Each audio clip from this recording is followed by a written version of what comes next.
Hello, my name is Brenda Hayward.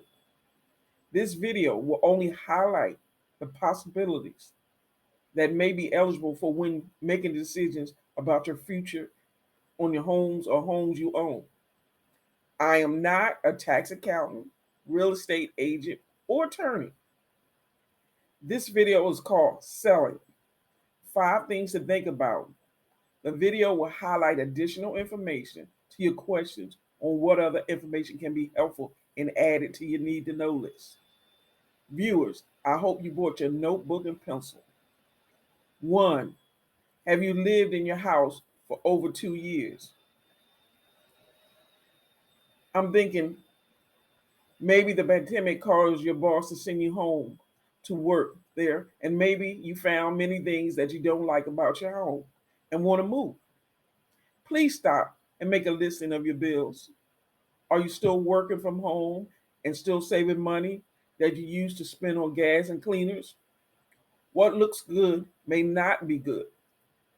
Have you truly checked the marketplace and found something affordable for you to continue to think about moving? Having time to pack and relocate is very time consuming. Do you have a vacation time on the books? Is just the thought of moving keeps your mind focused on other things other than the job? I can agree also that if you start packing the things that are not used, you will eventually have things ready to move. Have you thought about open houses, which means taking time away from your computer while working? Or do you have another place you can sit and continue to work while these activities are going on? Having an open house may be inconvenient unless you ask the realtor only to do open houses on the weekend when people are available to do walkthroughs to your house. Even though open houses are one of the steps to your home, will also need to be prepared for a walkthrough by the public. After you receive an offer, you will need to truly start packing. Then you will need to have a home available for home inspection, termite inspection, and whatever else the buyers have requested. Even though the enforcement of COVID-19, please make sure the realtors are still emphasizing hygiene and cleanliness. There may be still a small chance for COVID-19 to find its way into your house. 2. Property taxes. Have you thought about property taxes you may have to pay? Remember, if you're moving to an area where the schools are pretty good, then that will be reflected in your yearly property taxes paid to the state. Most likely, if you have children, property taxes will be high. If you are planning on moving to a adult community, the property taxes will be lower. Please check out the taxes on any and all the properties you are thinking about purchasing. Or, to make them really simple, if you trade up on a property, 99% of the time, the property taxes will be higher than the cost of your current property.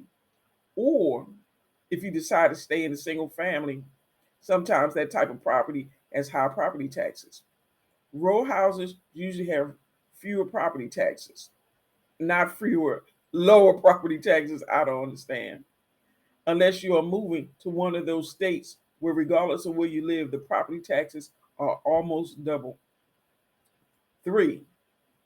Over the last 2 years in your home, you have lived in your house over 2 years. Have you determined if you lived in your current house for 2 years? This is just a reminder. In order to not to pay capital gains taxes, you must have lived in your house at least 2 years. If you haven't sat down, get all the figures, put it on a paper, then determine the cost of paying capital gains taxes and decide what is best for you as an individual. Just a little about me. I'm a person who enjoys food.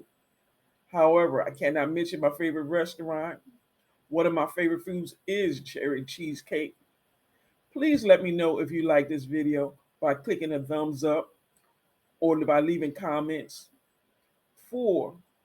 Noisy neighborhood.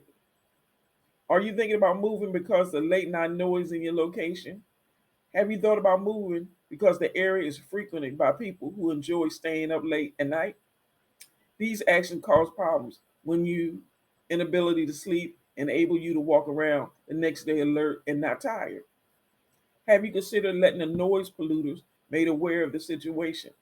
If so, then it's up to you to move the place where the noise levels are low enough that will you to sleep at night and not and be able to wake up refreshed. If the housing market looks good, the main question to ask is, can you afford to move? If not, can you afford to put insulated windows in your home to stop some of the noise from seeping through and disturbing you nightly? Are there times when the noise is becoming from your property? If so, how can you complain when you are as much as a fault with the noise level as everyone else? Or I can say the fact that you just cannot stand the neighbors and both of you have a beef with each other. If it's anything you could do to change the situation so that both of you and your neighbors can live peacefully environment, do not move unless you have made every effort to upgrade your house for the noise, or instead of going out the front door and using the back door to exit the home. Remember, if you move, the stores you love, the friends that live in your area will change, and you will end up traveling back to see your neighbors that did not cause you any pain. Five, what's the condition of your home? Are you aware that your home may need work prior to the sale? If you're living there and you know what the home needs, some repairs, get a home inspection prior to putting your house up for sale. Repair the things that you know you as a homeowner will ask the seller to repair. Or you can wait until the contract is in place and negotiate with the buyers.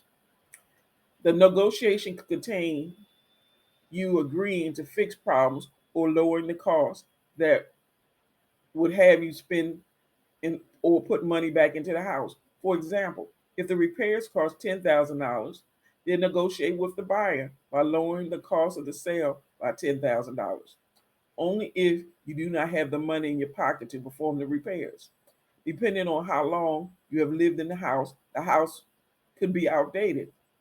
Usually, people live in homes and do not make any changes until they are forced to, when they are either want to sell or move. They do not. They do this because they cannot afford the upkeep of the property. In an outdated property, the sales price offered might reflect the serious updates that are required to bring it up to date. Try to get enough from the sale that will enable you to walk away with some money and enable you to move. When you decide that you are ready to make a move, a seasoned realtor will know what it will take to bring your property up, value up, so that you can walk away with some cash. Realtors can provide you with some directions on what needs to be updated now to enable the property to be sold. Realtors can also guide you by telling you what improvement will magnify the value of your home so that you can walk away with some funds in your pocket, or at least get a loan that is owed on the house paid off if the house is no longer underwater. Please let me know if you like this video by clicking the thumbs up and by leaving comments below. I shared and I hope you share your comments and subscribe. Also, check out some of my other videos that may answer a few of your other questions. My name is Brenda Hayward, and thanks for your time.